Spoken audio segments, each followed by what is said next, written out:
Ya estamos de regreso en Hora por la Mañana por ATV, Canal 35, Televisión Abierta, y estamos muy ansiosos, valga la redundancia, y miren que la palabra que acabo de mencionar es precisamente el tema que vamos a tratar. Porque ansioso en un sentido de que, bueno, de emoción es una cosa, pero vamos a tocar el tema de la ansiedad desde el ámbito clínico. Para esto estamos acompañados de la psicóloga clínica, que es parte de la familia de Ahora por la Mañana, Natalia Flores, y nos va a hablar qué es la ansiedad. ¿Cuál es la diferencia entre la ansiedad y el trastorno de la ansiedad? Que son términos que venimos escuchando. Creo que en los últimos 5 años se ha destapado más que antes ya este tema o se le ha dado el criterio que merece, porque creo que ansiedad es un término, como vamos a decir, que lo han cualquierizado, pero realmente es un tema clínico que tenemos que tener información, tenemos que estar al tanto para poder atacarlo en caso de que se presente. Natalia, buenos días, gracias por estar con nosotros una vez más aquí en este espacio, que es tu espacio. Buenos días, muchas gracias por la invitación y para hablar sobre este tema tan importante que, como tú comentas, se ha cualquierizado y realmente es uno de los motivos más frecuentes en consulta que vemos los psicólogos hoy en día. La ansiedad, vamos a ver qué es, porque también yo tengo muchas dudas al respecto y me imagino que Jennifer también, más que somos madres y tú eres una persona con experiencia infanto-juvenil, pero yo creo que también es bueno tocarlo en términos generales, nosotros como adultos también. O sea, ¿qué es la ansiedad? Bueno, como tú comentabas, hay que diferenciar lo que es ansiedad con trastorno de ansiedad. La ansiedad es una emoción, al igual que la tristeza, el enojo, el asco, la sorpresa, es una emoción que tiene una función adaptativa en nuestras vidas.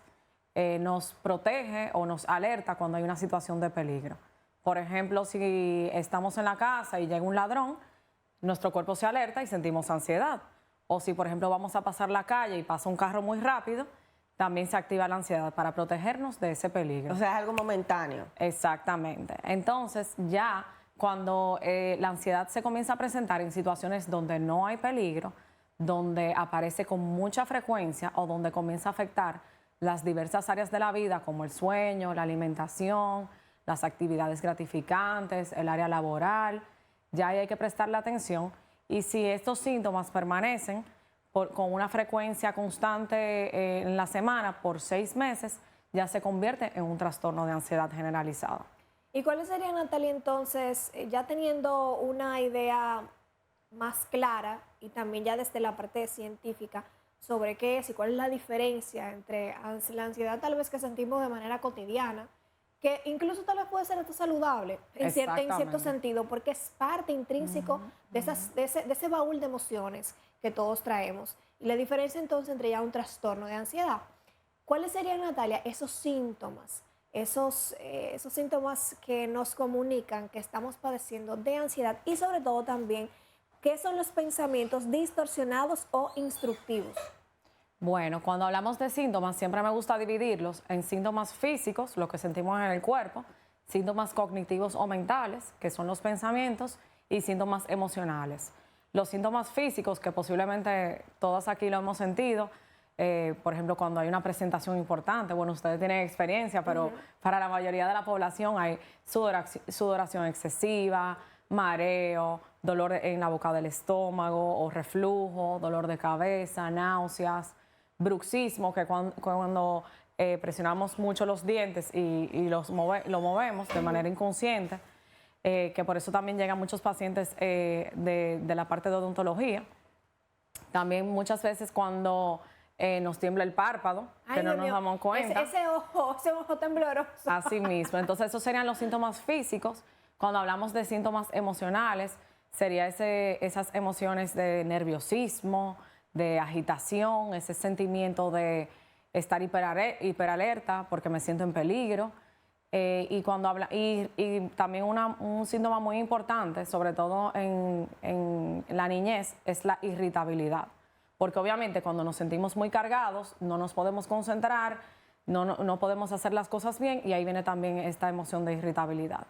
Y por último, como mencionábamos, los síntomas cognitivos o mentales, ahí vendrían los pensamientos distorsionados o errores de pensamientos, que son esos pensamientos que llegan de manera automática y que nos impiden ver las situaciones de manera real.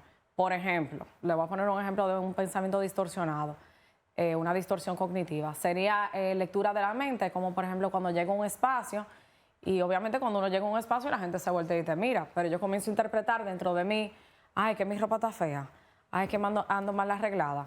Entonces me comienzo a hacer un análisis de lo que entiendo que las personas están pensando de mí. Otro pensamiento distorsionado podría ser la generalización. Por ejemplo, tuve una discusión con una amiga, pero ya dentro de mí me estoy diciendo y estoy teniendo un diálogo interno donde digo, es que siempre peleo con ella, es que todo me sale mal, o sea, me voy a los extremos. Y así hay muchos otros tipos de pensamientos distorsionados que se ven muy frecuentes en toda la población, pero cuando son de manera excesiva o no lo sabemos gestionar, ahí este sería un síntoma de ansiedad. ¿Y los instructivos? No, eso sería lo mismo. Son pensamientos distorsionados. O sea, es lo mismo. Ajá, Okay. exactamente. Es una forma. Natalie, ¿cómo se juntan todos? Cuando se juntan todos esos síntomas, porque honestamente llega un punto a veces de ansiedad tan alto en el que tú no solamente tienes esos pensamientos rumeantes, esos pensamientos intuitivos, sino que también tú estás ya somatizando. En un momento puede llegar a pasar que tú vas al médico, vas a tu médico general, porque estás teniendo mareos, se te está cayendo el cabello, te sientes decaída, te sientes súper mal, tienes una presión en el estómago, te está dando mucha gastritis y tú dices, estoy enfermo, algo me está pasando, aparte de que sabes que estás teniendo esos pensamientos agotadores porque son muy drenantes, mental, Muy drenantes. emocional y enérgicamente, pero además estás somatizando y cuando vas al doctor, el doctor te dice, no tienes nada. Te hacen todas las analíticas y estás completamente saludable, gracias a Dios. Y ahí entonces te dice, te viene esa pregunta, ¿estás pasando por mucho estrés? ¿Qué hacemos cuando se conglomeran, se conjugan todos los síntomas? Sí, como bien mencionabas, cuando hay presencia de ansiedad por un tiempo prolongado, no solamente afecta a la salud mental, sino la salud integral de la persona. Por eso muchos pacientes llegan a terapia referidos por endocrinólogos, por odontólogos, como mencioné, que quizás muchos no se imaginarían, por gastros también, o sea, muchos pacientes que llegan con una gastritis aguda o con un dolor del estómago constante o dolores de cabeza. Y cuando llegan a consulta y hacemos la evaluación, efectivamente ya tienen un tiempo prolongado y entran dentro ¿Qué sería de... prolongado? Para tener una idea un poco más clara. Tienen, por ejemplo, 6 meses ya experimentando estos síntomas o más tiempo, entonces ya entraría dentro de un trastorno de ansiedad. ¿De manera constante o así intermitente? Para entrar dentro del trastorno debes de experimentar estos síntomas con bastante frecuencia en la semana por 6 meses. Natalia, hay una pregunta. Cuando una persona tiene un hecho aislado, donde tiene un casi ataque de pánico, casi que sí, que te lo pregunto por una experiencia cercana. Una persona tuvo un episodio, nunca había mostrado síntomas de ansiedad. Una persona adulta tuvo un ataque de pánico y tuvo que ir o sea, a un especialista. Y ni siquiera lo vieron en psicología, lo vieron en psiquiatría y lo medicaron por 15 días. Wow. ¿Qué pasa con esa persona? Que luego se regularizó todo, detectó como el estresor, que era como lo que le estaba ocasionando, pero ¿eso es una persona que hay que tener en observación o es una persona que quizá padece de ansiedad y no lo sabe o es un hecho aislado? Bueno, habría que analizar la situación, pero posiblemente esa persona tenía un tiempo prolongado sintiendo o mucho estrés o mucha ansiedad, que no necesariamente entraba dentro de un trastorno, y hubo un detonante, una situación en específico que no supo gestionar, entonces experimentó esa sensación de ataque de pánico, que es una sensación, O sea, el que la ha vivido es demasiado desagradable, la persona siente que realmente le falta el aire, no puede respirar y se va a morir. O sea, la persona tenía 2 días sin dormir, o sea, estaba como, o sea, rarísimo. Fue como ella, fue una cosa súper extraña y por eso fue lo que generó duda, como que tú habías experimentado eso en algún momento anteriormente, o sea, y no, o sea, fue como una cosa que eso mismo, como ahí fue que se detectó que fue un ataque de pánico. Mira, Susana, te digo algo. A mí me parece tan importante que hablemos sobre esto, que hablemos sobre la ansiedad, que la nombremos, que la llamemos como tal. Porque a mí me choca tanto, Natalia, como en pleno siglo XXI todavía hay como tantos tapujos, hay tanto tabú, hay tanta como timidez para hablar de salud mental y para decir no estoy bien, que la repercusión puede ser tan alta, en un impacto tan negativo en la vida de la persona, Que digo, ¿cómo Que puede ser llegó a posible este límite. que llegó a ese Esa límite? persona llegó a un límite por Tal no vez- conversarlo. Mira, tal vez por no conversarlo. O quizás no se estaba dando ni cuenta. Eso te iba a decir, Natalia. O no Tenemos, supo identificar los Ajá, síntomas. O porque sea, eso- entendía que nada, que Fue una estaba... sorpresa para todo el mundo, porque una persona muy comunicativa y fue una sorpresa. O sea, Claro. eso es rarísimo. Porque algo importante, como mencionábamos ahorita, la ansiedad tiene una función en nuestras vidas.